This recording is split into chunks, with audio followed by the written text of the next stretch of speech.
Exodus chapter 20, mula po verse 8 hanggang 11.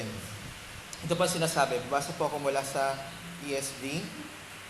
Remember the Sabbath day to keep it holy. 6 days you shall labor and do all your work. But the seventh day is a Sabbath to the Lord your God. On it you shall not do any work, you and your son, or your daughter, your male servant, or your female servant, or your livestock, or the sojourner who is with your gates. For in 6 days the Lord made heaven and earth, the sea, and all that is in them, and rested on the seventh day. Therefore, the Lord blessed the Sabbath day and made it holy. Tayo po ay manalangin. Panginoon, salamat sa panibagong panahon para muli naming mapag-aralan ang mga kautusan mo dito sa lumang tipan, Panginoon, at makita namin yung relevance nito, Panginoon, sa bawat isa sa amin. Lord, help us to understand the depth of your words. Ngayon din, Lord God, makita namin ito, Panginoon, ng panibagong liwanag, Panginoon, sa aming mga buhay. Salamat sa iyo, Panginoon. Sa iyo po ang papurit pasasalamat sa pangalan ni Jesus. Amen. Okay, ganito yung gagawin ko na pag-discuss. Ipapakita ko sa inyo, okay, una, paano nabuo or paano yung construction ng kautusan. Ito ay nahati sa tatlo. Una, ano yung utos, tapos yung pangalawang bahagi ay binanggit din dito yung paano, at pangatlo, bakit. Ano, paano, bakit. Papakita ko din sa inyo kung ano ang relevance ng Sabbath day sa mga Israelites. Tapos, ano naman ang relevance ng Sabbath day sa mga mananampalataya. Okay? Para makita natin dito, tama ba ang mga Sabadista? Okay? Masama bang magpunta sa mall pag Sunday? Naisip nyo ba yun? Diba? Yung mga ganong klase. Pastor, akala ko ba ang Sabbath ay Lord's Day o para sa Panginoon? Bakit okay lang ba na manood ng sine? Okay lang ba na mag-relax? Di ba hindi para kay God yun? Yung mga ganong klaseng bagay. So, iyan yung mga i-discuss ko sa inyo ngayong umaga. Okay, so let us go back again to Exodus 20 verse 8 hanggang 11. Papakita ko sa inyo yung main na pagkakahati-hati ng kautusan. So, ano mainly ang sinasabi ng kautusan na yan?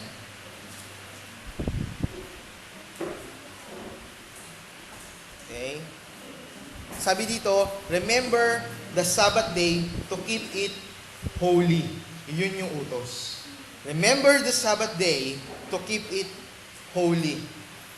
Kahapon, dun sa Pampanga, sabi sa akin nung mga tinuturuan ko doon, sabi niya, Pastor, paano ginagawa ninyo? Di ba, nagtatrabaho pa kayo? Oo, ako nagtatrabaho. Tapos, may church pa. Oo, may church. Tapos, nagpupunta pa kayo dito. Oo, nagpupunta ako dito. Sabi niya, ano pang natitira sa inyo? Sabi ko, Sunday. Sabi, di ba po ang Sunday para sa Panginoon? Oo. Sabi niya, bakit ginugugol niyo sa ibang bagay? Di ba dapat ang Sunday ay dapat nasa church ka lang? Sabi ko, ano ba sabi ni Lord dun sa Sabbath? Remember the Sabbath day and make it holy. Anong sabi dun? Yun lang ba? Ibig ba sabihin doon na nasa church kayo dapat buong maghapon? Hindi ba ang sinabi din doon is you shall not, ano sabi dito? 6 days you shall labor and do all your work. But on the seventh day is the Sabbath day to your Lord. On it you shall not do any work. Ano ibig sabihin ng Sabbath talaga? Is it just going to the church the whole day? It is rest day. Okay. Sabbath was made, or hindi made, set by God for us to have a rest day. Marami sa atin nabuburnok na sa trabaho, di ba? Hindi mo parang, ano ba yan? Puro trabaho na lang, hindi na tayo maubos-ubos yung ginagawa natin, kulang yung oras natin, You know what? Ang solusyon dyan ay nanggagaling sa Panginoon. That is Sabbath day. Okay? Gusto kong ma-enjoy natin ngayong morning kung gaano kaganda ang disenyo ng Diyos para sa araw ng Sabat. Okay? This is the first holy day. Alam niyo ba yun? Sabat is the most earliest command in the whole Bible. Bakit? Saan ito nanggaling? Ano yung reference ni Moses o ni God na sinabi kay Moses dun sa Sabat? Anong reference niya? 6 days gumawa si God. On the 7th day nagpahinga siya. Therefore, kayo din magpahinga. Nakuha niyo? On the very beginning pa lang, ipinapakita na ng Panginoon yung kanyang disenyo o magandang pagkakadesign ng kung kailan ka magtatrabaho at kung kailan ka magpapahinga. Okay? Two sides. Isang side ng mga tao ngayon ay marami ang kulang na kulang sa oras. Di ba? Kailangan dagdagan yung, kung pwede lang, ako naisip yun minsan lalo na pagka nasa office, kasi, ewan ko ba sa mga Pilipino, o bakit kailan ang deadline, saka nagdadagsaan ang mga tao sa DTI, nakakainis. Di ba? Kung kailan matatapos yung, nung January 15 kasi ang deadline ng mga businesses para mag-register ng business name. Kasi hindi sila i-renew ng mayor's permit kapag hindi sila nakarehistro. Kung kailan naman as in 2 days na lang na matatapos, saka dagsaan ang mga tao. Tapos sasabihin, sana kulang na kulang ang oras, sana pwede pang i-extend. Di ba? Parang sa Comelec, sinabi ng Comelec, in-announce ng Comelec, starting May 5, magtatanggapan na ng rehistro ng mga botante na hindi na nakaboto ng 2 beses noong nakaraan. So, ibig sabihin, burado na kayo sa listahan ng roster ng mga botante. So, ang sabi ni, yung si Brillantes, sabi ni Brillantes, starting May 5 po, mag-o-open na po kami. So, magparehistro na kayo. Kaya huwag niyong sasabihin sa October 30, 2015, huwag niyong sasabihin na mag-extend kami. Sabi niya gano'n, hindi kami mag-extend. 5 o'clock, sarado ang opisina, sabi ni Brillantes dun sa balita. Kasi nga naman, kung kailan October 30, bago mag-eleksyon, saka naman nagdadagsaan yung mga tao, galit na galit pa. Di ba? Karapatan namin maging butante. Karapatan nyo nga bakit hindi nyo ginawa na mas maaga? Di ba? So, ganito yung nangyayari sa mga Pilipino. Sa amin din ganun. Kaya minsan naisip ko, bakit nga ba hindi na natin dagdagan yung oras ko, pwede lang. Okay? Pero meron namang ibang mga tao na burnok naman sa trabaho. Pagod na pagod. Di ba? Ano ba naman, lagi na lang parang hindi na maubos-ubos ang trabaho. Dapat magkaroon naman ng pahinga. Yung tipong, ang pinapangarap ko ay isang araw na wala akong gagawin kundi nakahiga lang sa loob ng bahay. Diba? Nakahiga lang sa kwarto, kakain, matutulog, magpapamassage. Diba? Yung tipong ganun. Alam niyo kung ano solusyon? At the early stage of Genesis, at the early stage of creation, God already designed how we should work and how we should rest. Okay? Ang sabi dito ni God, 6 days, you can do all your work. 6 days. Meron tayong karapatan o meron tayong pribilehiyo na makapagtrabaho sa loob ng 6 na araw. Ngayon, if you are working just 5 days, at swerte-swerte nyo. Di ba? Lalo na yung mga tao sa government na Monday to Friday lang. Actually, ang swerte ng mga Mondays to Fridays lang ang trabaho. Why? Kasi meron kayong 2 araw na rest day. Wow! Di ba? So, ang disenyo talaga, pwede. Hindi sinabing 6 kaagad, hindi sinabing 6 lagi. Pwede kayong magtrabaho hanggang 6 na araw. Pwede yun. Hanggang 6 na araw. But on the 7th, you shall rest. Okay. Ano ang significance nito sa mga Israelites? Dito muna tayo. Ipapakita ko muna sa inyo yung significance ng Sabat sa Israel. Pagkatapos, papakita ko rin sa inyo yung pagkakahati-hati. Mamaya, i-discuss natin yan. Okay. Ano ang significance ng Sabat sa mga Israelite? Una, this command was commanded to them way back from Genesis. Hindi nila pwedeng i-deny ito sapagkat nakadesenyo ang kautosang ito simula pa nung likhain ang langit at lupa. Okay? So, ibig sabihin, wala silang takas. Because they are Israelites, and they are the chosen of God, the people chosen by God, so they have no choice but to obey. Yes or no? Yes.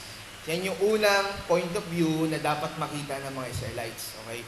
Second point of view is, kaya binigay ito ni God sa kanila for them to have rest.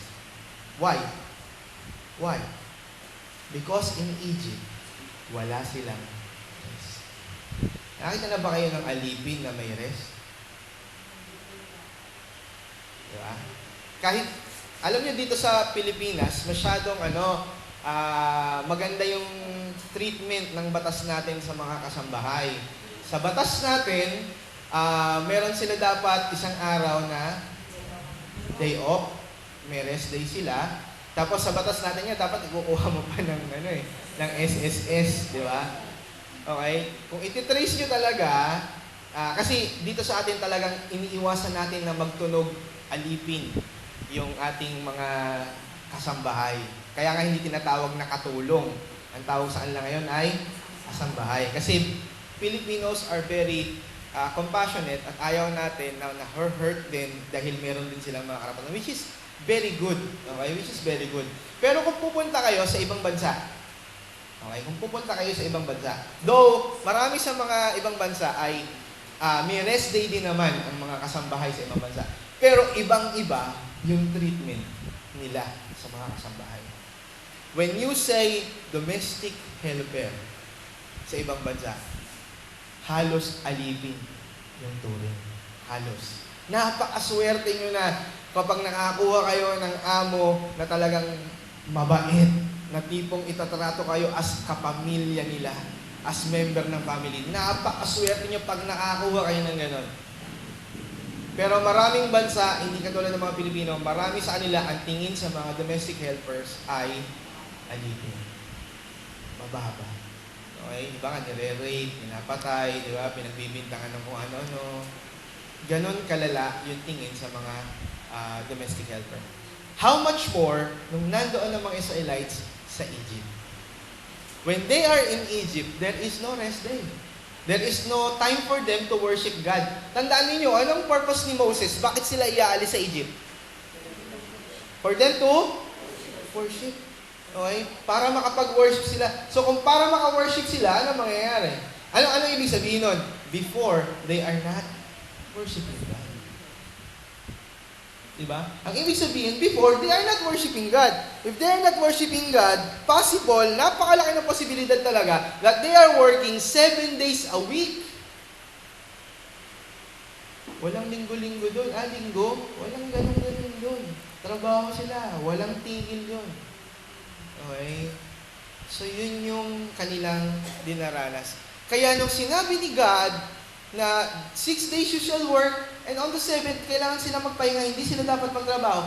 This is a very big privilege and a gift from God para magkaroon sila ng kapahingahan. Diba? Napakaganda nito sa kanila. But what happened to the Israelites? Ano nangyari sa kanila? Patungkol sa kanilang pananaw sa Sabat. Ano sa tingin nyo? Naging pananaw nila sa Sabat.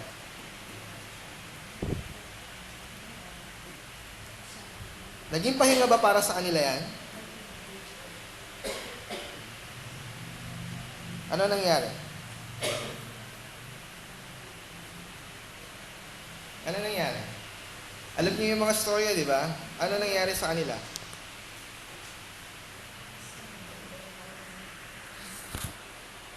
Imbis na naging kapahingahan sa kanila, ang Sabat, ano nangyari? Naging ano? Naging pabigat sa kanila. Bakit? Paano naging pabigat sa kanila ang Sabat?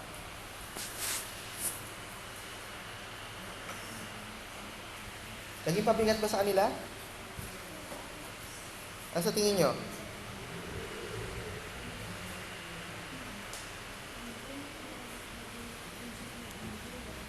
Ano yung mga issues na nangyari? Kay Jesus, mayroong isang issue na, bigyan ko kayo ng example. John chapter 9, verse 13,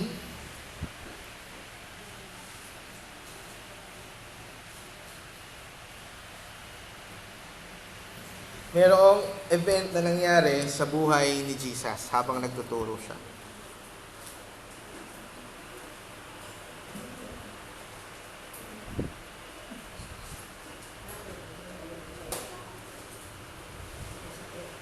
Ang sabi? John 9:13, sabi, they brought to the Pharisees the man who had formerly been blind. Ito yung storya ng isang lalaki na kumuha ng mud si Jesus, dumura siya sa lupa, gumawa siya ng putik, nilagay niya doon sa mata ng bulag. Pagkatapos doon, pinaghilamos niya, nakakita.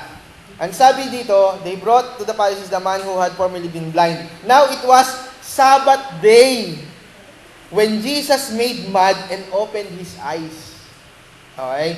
So the Pharisees asked him how he had received his sight, and he said to them, he put mud on my eyes, and I washed, and I see. Some of the Pharisees said, this is not from God, for he does not keep the Sabbath. Ibig sabihin, para sa kanila, yung Sabbath talaga, ginawa nilang literal na huwag kang kikilos. Hindi sinabi nilang huwag kang magtrabaho, but huwag kang kikilos. Magkaiba yun, di ba?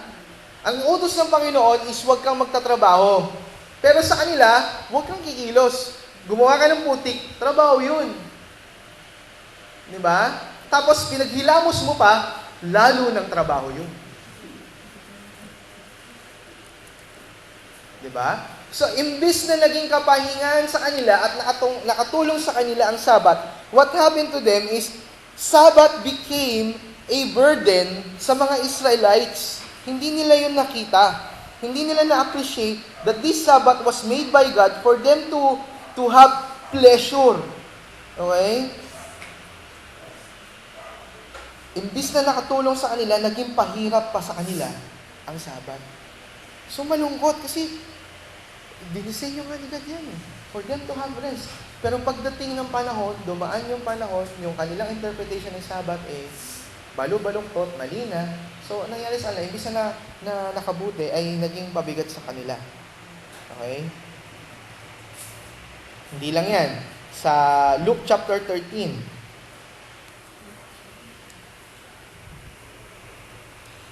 verse 10.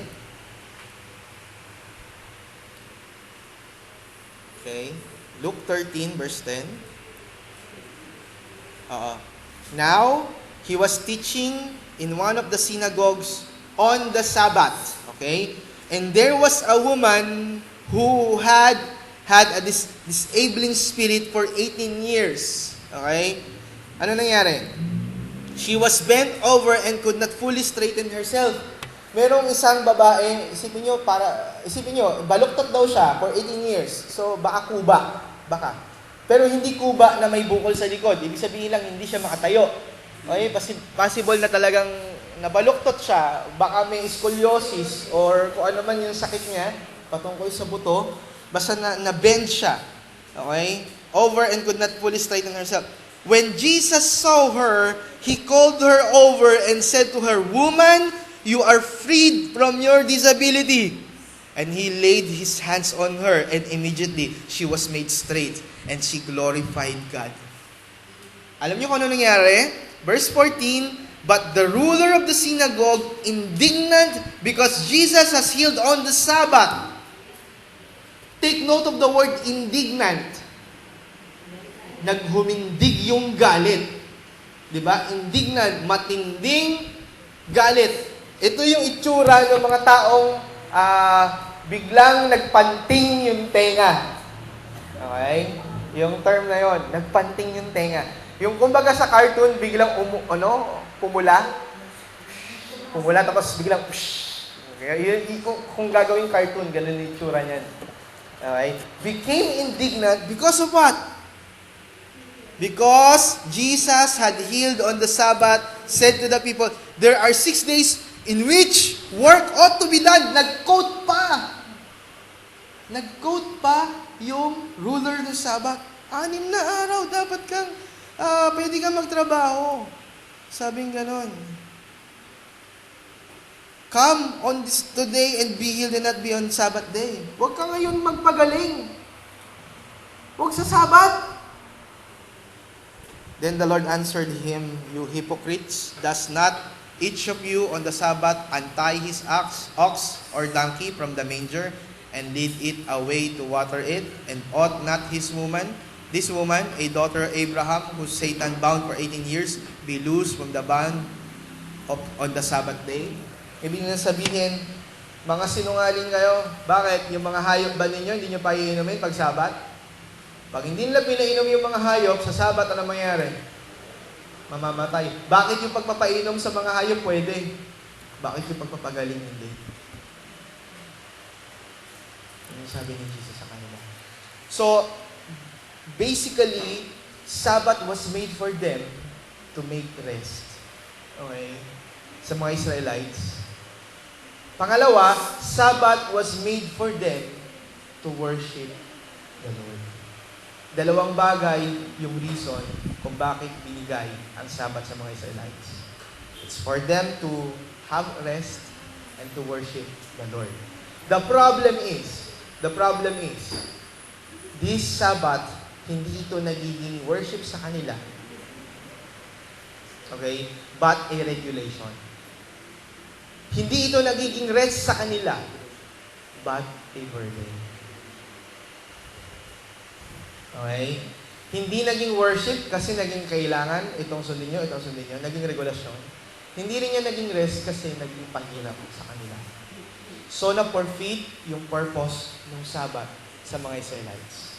So, now, let us look what is Sabbath day or the fourth commandment consists. Tatlo yung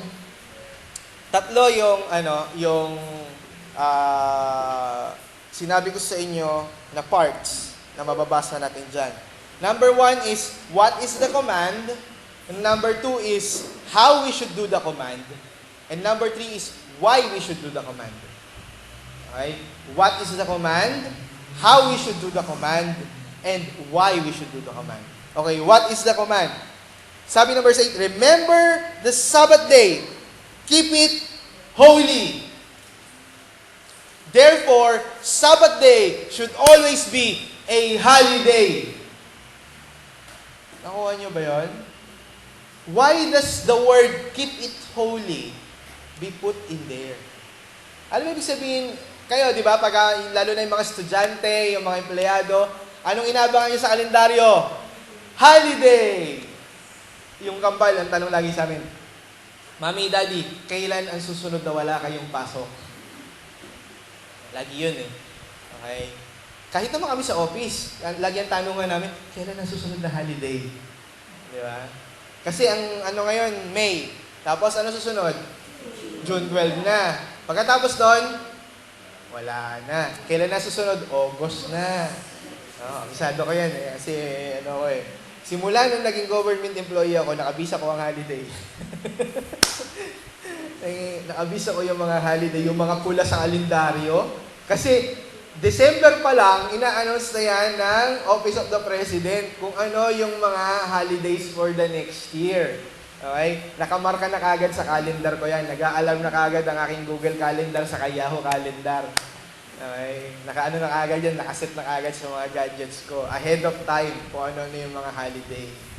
Okay? So, nakakapagplano ko ano yung mga possible na pwedeng gawin. Okay? Ang ibig sabihin ng holiday ano? Bakit holiday? Bakit ang spelling ng holiday ay holiday? Because it came from the word holy day. This day is, ano ibig sabihin kapag holy day? Walang gagawa ng kasalanan? Yung ba yun? Ang ibig sabihin ng holy is, it is sanctified or it is designated for a certain purpose. Kapag sinabing holy, okay, ang ibig sabihin, bakit tayo dapat we should be holy to our God? We should be sanctified and dedicated para kay God. Yun ang ibig sabihin ng holy. Kasi, kahit yung mga hindi Christians, pwede silang hindi gumagawa ng kasalanan pero they are not holy. Alam niyo ba yun? Hello? Marami pang mas mababait kaysa sa mga Christians. Aminin niyo yun. Pero ang tanong, are they holy? No. Why? Because being holy means hindi lang sa hindi ka gumagawa ng mali, but you should be consecrated and dedicated for that certain purpose. And that purpose is for God. Kaya you should be made holy for God. Gayon din ang isang holiday. Kaya siya tinatawag na Christmas holiday. Kasi yung holiday na yon is designated for Christmas. It is designated and consecrated and dedicated para sa Christmas Day. Independence Day. Walang magtatrabaho kasi iniaalay yung araw na yon para alalahanin yung pagkakataas ng bandera sa Cavite. Di ba? Yun yung na dineklara yung ating kalayaan. Pero sa totoo lang, mali yun eh. Kasi hindi naman talaga yun yung araw ng, natin, yun yung araw ng pagkakadeklara kay Emilio Aguinaldo bilang presidente. Hindi talaga doon nakalaya ang Pilipinas kasi pagkatapos na naging presidente si Emilio Aguinaldo, hindi pa rin tayo nakawala sa Amerika. Okay? Kailan binayaran ng Amerika? Kailan binayaran ng Amerika ang Kastila? Kailan? Hindi nyo alam history niya. July 4. Kaya siya tinatawag na Phil-American Friendship Day. Kasi binayaran ng Amerika ang Espanya sa lahat ng nagastos ng Espanya sa Pilipinas para mawala na yung pagkakakolonya ng Espanya sa atin. Pero, ang may hawak naman sa atin is Amerika. Okay? Tapos, nagkaroon pa ng turnover, nagkaroon pa tayo ng tinatawag na Commonwealth noong panahon ni Manuel Quezon. Okay? Hanggang sa pagkatapos ng time ng Commonwealth, saka lang tayo nasabi na talagang sarili na natin. Kaya nga ang Maynila, ang pangalan ng mga street natin, puro Kano. Roosevelt. Di ba? Yung mga yung mga streets natin, karamihan, di ba? Marami dyan ay dahil sa impluwensya ng Amerika pa. Di ba? Yung EDSA, before naging EDSA is Highway 54. Hindi EDSA yan, naging EDSA lang yan noong panahon. Makapagal-ira ba? Bago siya naging Kasi nung Marcos, hindi na Highway 54 yan. EDSA na yan. So, ang holiday ay ginagawang holiday kasi to consecrate it for a certain purpose. Now, what does the Sabbath means? Ang sabi ni God, ang Sabbath should be made holy. What does making holy means? How? Paano yan nagiging holy? Paano yan na-designate o na-consecrate para sa purpose niya? Ito yung second nahati ng ating command, sa fourth command. Verse 9, 6 days you shall labor and do all your work. But the 7th day is the Sabbath to the Lord. Madalas nakafocus kayo dun sa Sabbath. Pero kasama din sa utos na dapat magtrabaho. Yes or no? Tingnan nyo nga, andyan ba? Sabi ba kagad, you should do Sabbath kagad? Hindi. Sabi, 6 days. You shall do your work. Ito ang patunay na nararapat din tayong lahat na magtatrabaho.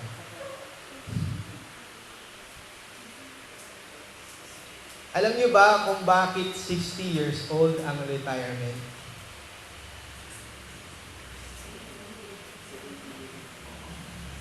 Alam niyo ba yung reason? Na dyan din kinuha yung purpose nun. Kasi 60 years, you shall work.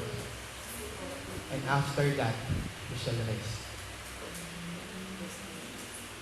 Diyan nakuha ng mga Kano yun. Okay. Sa buong buhay nyo, 60 taon kayo lang dapat nagtatrabaho. Okay. And after 60 years, dapat namamahinga kayo. You should enjoy your life. Kasi averagely, hanggang 70 years old, ang average karamihan ng tao. Doon nila yan na para na-enjoy ng tao. Okay. Yun yung utak behind retirement. Okay. 60 years you shall work. On the 70th you shall rest. On the 70th part, dapat ini-enjoy niyo yung buhay. Yun yung design dyan. Yun yung pinagmulan nung history ng retirement. Okay, ng retirement. Kaya nga siya, retire, you're resting, nagpapahinga ka. Pero maraming hindi nagagawa yun, di ba? Pwede ba kayo umasa sa retirement pay lang natin dito sa Pilipinas? Hindi ko sigurado. Kasi hindi ganun kalaki yung retirement pay na nakukuha natin, di ba? Hindi ganun kaganda. Siguro sa ibang bansa. Pero dito sa Pilipinas, hindi ganun kadali when you say retirement pay or yung pension na tinatawag. Okay? So, ang sabi dito, for in 6 days, you shall do labor. Or, dapat kayo nagtatrabaho. Huwag niyong alisin dun sa command, yung 6 na araw, dapat nagtatrabaho rin kayo. Ibig sabihin, kung merong pahinga, dapat nagtatrabaho rin. Hindi pwedeng puro pahinga. Kasi paano rin kayo kakain? Di ba? This is showing the real design of living. Okay? Trabaho ka 6 na araw, pahinga ka. Trabaho ka 6 na araw, pahinga ka. Okay? Ano ang kagandahan nito? Ang kagandahan nito, God shows us na hindi natin kakayanin nang walang pahinga. Dapat tayong nagpapahinga. Okay? Dapat tayong nagre-rest. Because this body is not capable of 24/7 work. Hindi kayo 7-Eleven. Okay? Hindi kayo mga 7-Eleven na 24 hours, 7 days a week. Was. Kasi 7-Eleven lang yata yung gano'n, no? Ang McDo, hindi lahat, no? Tama ba? Hindi lahat ng McDo. 7-Eleven talaga required sila 24/7. Ministop, hindi rin lahat. Oo, hindi lahat. Pero ang 7-Eleven siya talaga yung gano'n dito sa atin. 24/7. Hindi kayo gano'n. Okay? In fact, sa isang araw nga, nasubukan nyo na ba yung 24 hours gising? Nagawa ko yan nung college ako, thesis namin, 48 hours. College, 48 hours. Pero pagkatapos nun, 3 araw akong hindi kumain ng maayos, 3 araw akong hindi nanood ng TV, at 3 araw akong hindi nakausap ng nanay ko. Kasi talaga nagtulog ako, tapos pagkagising ko, kakain ako konti, tapos matutulog na naman ako. Okay. 3 araw ako walang liguan, pagkatapos nun. Subukan nyo lang, try nyo, 48 hours walang tulugan, dire-diretso. Tapos nakaharap kayo sa libro, saka sa computer, gawa kayo ng Tingnan nyo na kung anong mangyari sa inyo. Dahil nyo pa nakashabu. Oo, dahil nyo pa yung feeling na yung parang nanlalaki yung ulo nyo, parang ang laki-laki ng ulo, yung ganito mo, parang kang, ewan ko ba, iba yung tapos high na high yung feeling. Tapos lahat ng kakausap sa'yo, galit ka. Di ba? Walang pwede lumapit sa'yo kasi lahat ng kakausap sa'yo, galit ka, sisigawan mo sigurado. High na high. Di ba? Yan yung effect. Because this body is not designed for that purpose. Kailangan tayong nagre-rest. Di ba? Ganon din, hindi nyo rin kakayanin nang hindi kayo nagpapahinga. Okay? Subukan nyo lang, sa loob ng isang buwan, wala kayong rest day. As in, trabaho kayo ng trabaho, buong sunod-sunod. Hindi nyo kakayanin. Hindi nyo kakayanin. You should have your rest. God made it for us to rest. Tapos, ano sabi dyan? Sabi dyan, on it, you shall not do any work. Sa Sabat daw, you shall not do any work. Okay? Or your son, or your daughter, or your male servants. Bakit kailangan sabihin ito ni God sa kanila? Kailangan ipakita that the whole family ay naipapractice nila na they should designate Sabbath day sa kanilang pamilya. Sabbath day meaning worshiping God and resting. Dapat ang Sabbath ay ini-enjoy ng family. Dapat ito ay naituturo ng mga magulang sa kanilang mga anak. Anak, kailangan nyo ring magpahinga. Dapat ini-enjoy ng family ang rest day. Hello? Bakit din sinabi dito na your male servant or your female servant? Kailangan din nating ituro ito, especially sa mga mayroong mga empleyado, mayroong naka-under sa inyo, kailangan nyo rin ipakita yung inyong compassion sa inyong mga tao. You should rest. Okay? Ako mayroong 2 under sa akin sa office.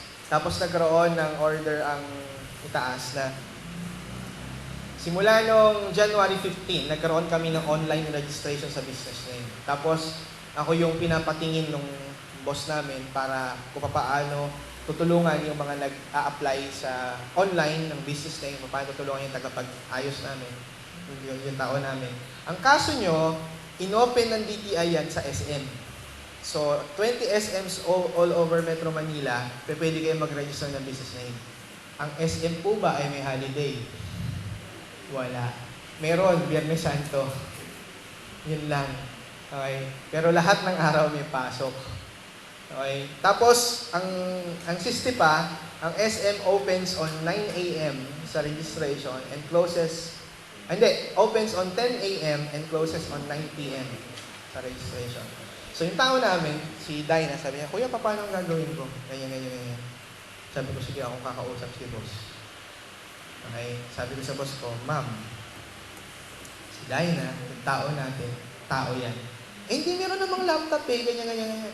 Sabi ko, Ma'am, kayo ba? Kung kayo nasa situation niya, papayag kayo na habang kumakain kayo, kaharap niyo laptop, nagtatrabaho pa rin kayo?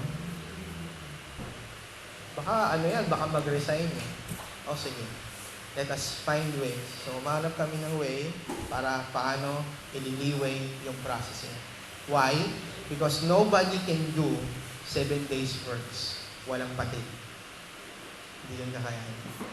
Even on those persons na under sa inyo, di ba marami sa atin nakakaranas na kahit na Sabado na or Linggo na, meron pang biglaang kailangang tapusin? Okay? Dapat matutunan nyo yan. Hindi nyo dapat sinasagad yung sarili nyo. Even the employees, huwag nyo sagarin yung sarili nyo. Okay? Even the students, huwag niyong gawin na kung kailan linggo, saka kayo magpapagod mag-review. You have your 6 days to study. You should rest. Kailangan niyo rin ng rest. Nakaka-mental blackout yan. Okay, walang pahinga. Kaya napakaganda ng disenyo ni God for us to have rest. That is how. Kanina what, ngayon how, ngayon why. Bakit? For in 6 days, verse 11, the Lord made heaven and the earth, the sea, and all that is in them, and rested on the 7th day. Anong gusto ipakita nito? Bakit tayo dapat nagpapahinga? Why? Kasi si God nagpahinga. On the 7th day. Kasi si God nagpahinga. This is just following His example. This is obeying Him. Okay? And this is showing that we are not better than Him. Ayaw niyo magpahinga? Ano yan? Mas magaling kayo kay God? Mas malakas kayo kay God? Siya na nga nagsabi, kailangan natin ng rest. Okay? Now, so, natapos na natin yung ang Sabbath sa mga Israelites. Pinakita ko na rin sa inyo yung parts of the command. Ngayon, what is Sabbath in the New Testament? And in the church age, sa panahon natin. Sabbath in the New Testament, okay, alam ko itatanong nyo rin, Pastor, Sabbath pala yan. So, ibig sabihin, tama ang mga Sabadista. Alam mo yun, yung susunod yung tanong no? Ang tanong, kailan nag-gather ang mga disciples? Is it on the Sabbath? O tinawag nila na Lord's Day? In the New Testament, hindi sila nag-gather during the Sabbath. But they gather themselves on the Lord's Day, which is the first day of the week. Why? Why? Dahil ang mga disciples ay mga disobedient sa law. Yun ba yun? Disobedient ba sila sa law? Hindi. Bakit? Bakit first day? Ano sina-celebrate nila? Yung pagkabuhay ni Christ, ni Jesus. They gather not on the Sabbath, but sa pagkabuhay ni Christ. Paano natin nalaman na pagkabuhay ni Christ? After Sabbath. Kailan ba namatay si Christ? Namatay si Christ Friday. Paano nyo nalaman na Friday? Paano nyo nalaman? Biyernes Santo kasi, no? O, anong proof natin? Meron tayong mga proof na makikita sa scriptures. Natatandaan nyo ba kailan ibinaba yung pagkakapako kay Christ? Bago magdilim. Pero bago magdilim, anong ginawa? Binakli ba yung tuhod niya? Hindi. Ano nangyari? Hindi na binakli yung tuhod niya. Ano nangyari? Ano sabi? Hindi na raw kailangan. Tinusok na lang yung tagiliran niya. Tapos umagos na yung tubig, ibig sabihin patay na siya. Okay? Wala nang blood na nagdumadaloy. Kasi kapag pala tinusok tayo at buhay ka pa, yung blood mo magtutuloy-tuloy pa. Pero kung patay ka na, hindi na. Okay? Patay na wala na nagsisirculate na blood. Tumulo na sa kanya yung liquids niya. Okay? Hindi na katulad ng malapot na dugo na tumutulo sa mga buhay na tao. Ibig sabihin, nakita na ng mga sundalo, patay na siya. Therefore, hindi na binakli yung kanyang mga tuhod. Pero yung dalawang kasama niya, binakli. Ang tanong, bakit kailangan bakliin? Para mamatay. Ba't kailangan nilang mamatay? Kasi hindi pwede na Sabat may nakahang na katawan. 3 o'clock namatay si Christ, di ba? 6 o'clock magsisimula yung Sabat. 6 p.m. magsisimula yung Sabat. So para hindi na abutin ng 6 p.m. yung mga kasama ni Jesus, binakli yung kanilang mga paa, yung kanilang mga tuhod. Nung pagkabakli ng kanilang tuhod, namatay sila. Di ba? Kailangan nilang mamatay. Kasi hindi matatapos yung execution hanggat hindi namamatay yung mga yun. Ang problema, aabutin sila ng Sabat. So therefore, if that is Friday, 6 p.m., kinabukasan is Saturday, that is Sabat. Okay? Pero nabuhay siya, kinabukasan pa. So ibig sabihin, Jesus rose after the Sabbath, 1 day after, so it is the first day. Kaya simula nung araw na yon, hindi na nag-gather ang mga disciples during the Sabbath, but on the first day of the week. Doon nagsimulang mag-transform yung Sabbath day to Lord's Day. And you will never read in the New Testament that they gather on Sabbath day, but on the Lord's Day. Even in church history, you will always read that they gather in the Lord's Day. The Lord's Day, the Lord's Day, the Lord's Day. Okay? Bakit the Lord's Day? Kasi that is the day that Jesus rose again. Kaya Lord's Day. Kaya hindi ito day na parang, sige, Sunday, let us dedicate it to God kasi Sunday. Hindi. May reason yun. And the reason is because it is the day that Jesus arise. Nabuhay siya, kaya siya tinawag na Lord's Day. Okay?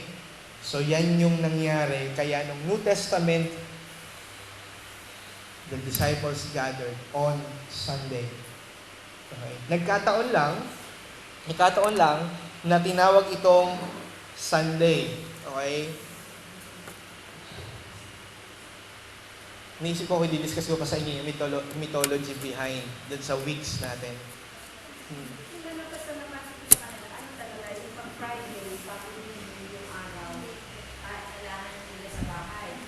Tapos yung buong Saturday, wala silang gagawin. Yes.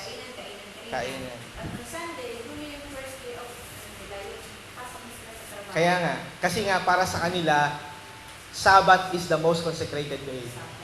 The seventh Sabbath. Okay? Sa atin hindi. Ito rin ang dahilan why Americans Okay? Why Americans? Design work before, noong time ng mga Puritans. Kasi ang nagtatag ng estado ng Amerika, kung hindi nyo alam ang history ng Amerika, the American government was established by those who came from England na mga Puritans na hindi na nila makayanan yung mga liberated lifestyle ng mga Christians from England saka sa parte ng Europe. Nagpunta sila ng Amerika, ang tawag sa kanila mga Puritans. Okay? Sila Thomas Watson, sila Goodwin. Yan yung mga pastor na talagang stricto sila in rules sa church. Okay? Sila yung mga unang-unang mga Christians na nagpuntahan sa Amerika. Ang Amerika before ay consist of the Red Indians, the Black Africans, at ng mga Puritans. Iyan ang mga tao dati sa Amerika. Okay? Yung mga Africans ay mga alipin, Red Indians ay yung mga native, tapos yung mga dayo na mga English are the Puritans. Kaya yung mga puti ay hindi Native American, mga dayo yan. Okay? Kaya ganyan ang kultura ng Amerika, halo-halo, because America is like the Philippines, halo-halo rin ang culture. Okay, nung dumating sila dyan, binuo nila yung constitution, binuo nila yung gobyerno ng Amerika. Part niyan, na isama dyan yung 5 days work. Kasi para sa kanila, there should be a day of rest and there should be a day of worship. Sa mga Puritans, parang yung utak ng maraming legalist Christians ngayon na isang araw ay para kay Lord lang. Okay? Kung para kay Lord lang. So buong araw sila nasa church, nagba-Bible study sila. Maganda yon, okay sana yon. Pero hindi naman yun ang sinabi ng scriptures eh. Kasi 6 days you shall work. Ngayon, para mailiway nila yon, naglaan sila ng isang araw para pahinga. And that is Sabbath. Kaya nauso, or nagsimula, yung ang trabaho is Monday to Friday, Sabbath is the rest day, Sunday is the worship day. Naintindihan nyo? Yan yung dahilan kung bakit marami noon na 5 days work. Kaya Monday to Friday lang ang work. Sabbath is the rest day. Sunday is the Lord's day. Yun yung dahilan nila. Kaya malaking parte ang Amerika sa mga nangyayari sa mundo talaga eh. Nirevolutionize nila talaga yung mga nangyayari sa atin. Ngayon, nagkataon lang na yung Sunday, kasi sa Roman mythology, pinalitan nila yung ating calendars, pinalitan nila yung ating mga system of time. Kaya nga ang isang buwan, kaya siya tinawag kita yung sa Tagalog, ang tawag natin sa month ay isang buwan. Bakit buwan? Circulation ng lunar rotation sa Earth, di ba? 1 moon, 1 month, isang buwan. Okay? Ngayon, pati yung ating mga araw, pinalitan yan. Iba ang, hindi ko alam kung anong tawag sa araw nila noon. Okay? But these days was named after their gods. Okay? Month is Monday. Tuesday, di ko alam. Wednesday, meron dati na, nakalimutan ko lang yung pangalan, but Thursday is for Thor. Okay? Saturday is for Saturn.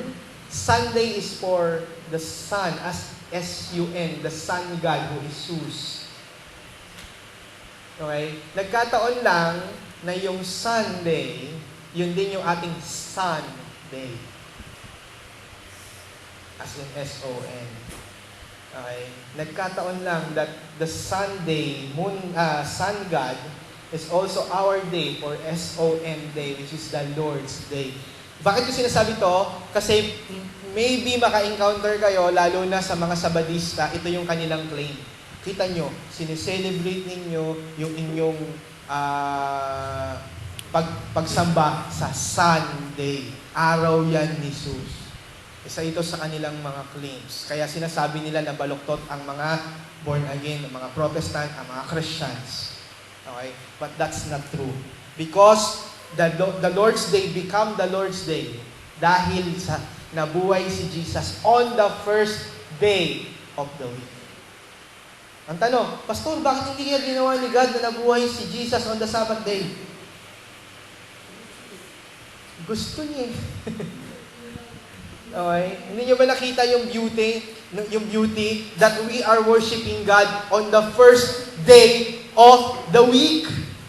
Before you will do any work for the whole week, you will have your time of rest and time with God. That's a beautiful day. That we are doing it before everything else. That we worship God first before we do our work. Kaya nga calendar nyo, dapat ang nauna Sunday, hindi Monday. Nakita na ba kayo ng calendar na ganon? Sa mga planner. Ang mga planner, laging nauuna ang Monday. Di ba? Tapos yung Sunday, andun sa ilalim, magkaliit-liit ng Sunday, nandun sa sulok sa mga planner. Hindi nyo ba alam na ang unang araw ng linggo ay Sunday and it is the Lord's Day? The Lord's Day should be the first one. Kaya nga, it should be a holy holiday, a celebration of the Christians for the Lord. Okay? So therefore, sa ating mga Christians, what is the Sabbath meant should be? Ano dapat ang ibig sabihin nito sa atin? Katulad ng disenyo ni God sa Old Testament, this should be our rest day. Ito rin ang sasagot dun sa tanong na, Pastor, okay lang po ba na magkaroon ng leisure during Lord's Day? Of course. Sabbath or Lord's Day should not be a burden, but should be a day of enjoyment to you and your family and even those who work for you. Ang linggo o ang araw ng Panginoon should be a rest for all of us. Paano kayo nakakapag-rest? Di ba? Baka mamaya ang rest sa inyo, naglalaro kayo ng frisbee, ng badminton. Doon kayo nakakapag-rest. Let it be. Di ba? Pastor, sa amin ang rest namin, bowling. Kahit na tiring ang bowling, pagkatapos makasakit ng katawan namin. Eh, yan ang enjoyment nyo eh. Diyan kayo nakakapag-rest. Diyan kayo nagkakaroon ng family bonding. Then let it be. Halatang Beatles fan ako eh. Kasi ngayon, let it go. Yeah, panahon nila blessing yung let it go. Kasi Paul McCartney era pa ako, kaya let it be. Lagi yung sinasabi. Ngayon kasi, ang uso ngayon, let it go. Di ba? Well, kumbaga kung anong masaya sa inyo, kung ang masaya sa inyo, ang enjoyment sa inyo, ng pamilya nyo is family reunion, go ahead! After nyo magsimba, after nyo mag-church, pumunta kayo sa gusto nyo, spend your time, have rest. Hello? Number 2 reason na katulad ng ginawa ni God sa Israel. Their reason is to worship the Lord. Okay? Their reason is to worship the Lord. Ang tanong, Pastor, paano ako? May trabaho ako ng linggo. Well, unahin mo mag-worship kay God. Pagkatapos mo mag-worship kay God, maghanap ka ng ibang araw kung kailan ka magpapahinga. Ang concern dito, you should have rest. Hindi tayo dapat nagiging legalistic, dapat Sunday ganito, dapat Sunday ganyan. Paano yung mga nasa ospital? Diba? Paano yung mga nurse, mga police, hindi na sila magtatrabaho pagkalinggo? Fireman, hindi sila magtatrabaho pagkalinggo? Oh, hindi pwede. Okay? Even in the telecommunication, hindi na kayo makaka-text kapag walang tao sa smart, sa Globe. Though it is computerized, pinapaandar pa rin sila ng mga tao. Okay? So kung ayaw ninyo na hindi na kayo makatawag, makatext, kailangan nila magtrabaho even Sundays. But my position is they should worship the Lord first. Then find another day of rest. Okay? Paano yung mga nagtitinda sa palengke? Wala na kayong kakainin. Diba? Come on, aminin nyo na tuwing linggo kayo na mamalengke at mas masarap mamili kapag linggo ng umaga. Sabado, pwede rin, pero masarap sa linggo kasi for the whole week. Diba?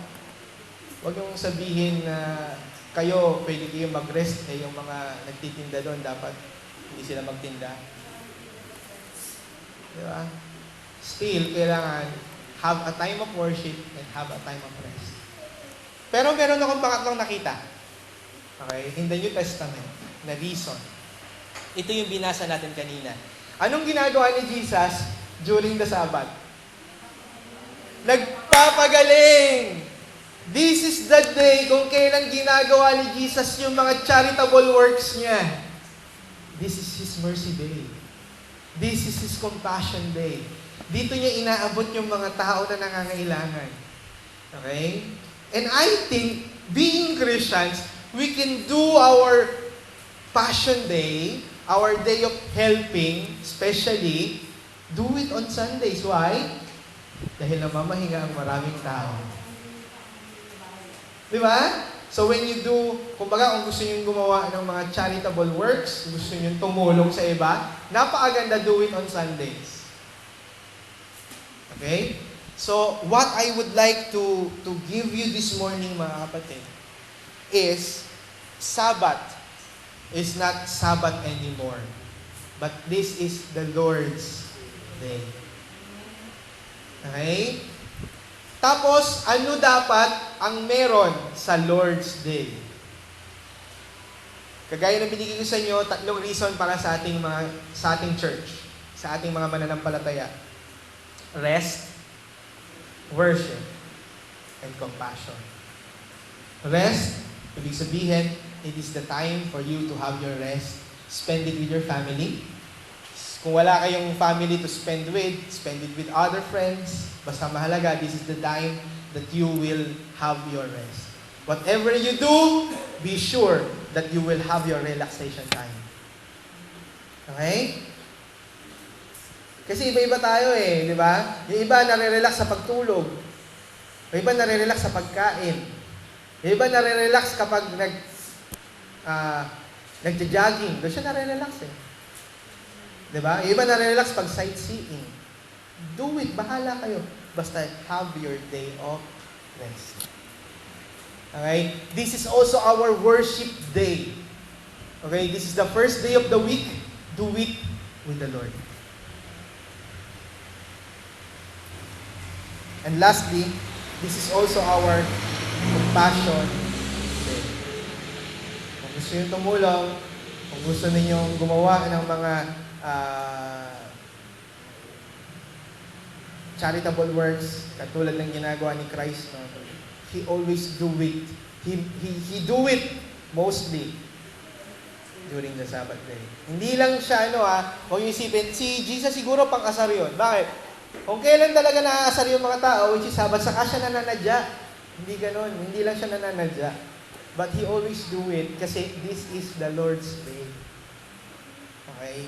Time yan ni God Panahon yan ni God. So, panahon niya yun. Kaya niya yung ginagawa ng time niya. Okay? So, I hope that you were blessed and natulungan kayo in understanding this. At in case na mayroong humarap sa inyo, lalo na doon sa mga stricto, sa word na Sabbath, di ba? Salitang Sabado, it's up to you. Binigay ko na sa inyo yung mga reasons nila at binigay ko na rin yung reasons natin. Okay? You can depend yourself doon sa mga ganong klaseng arguments. Okay po? Naintindihan niyo na? So, tayo pong lahat ay tumayo. Let us pray.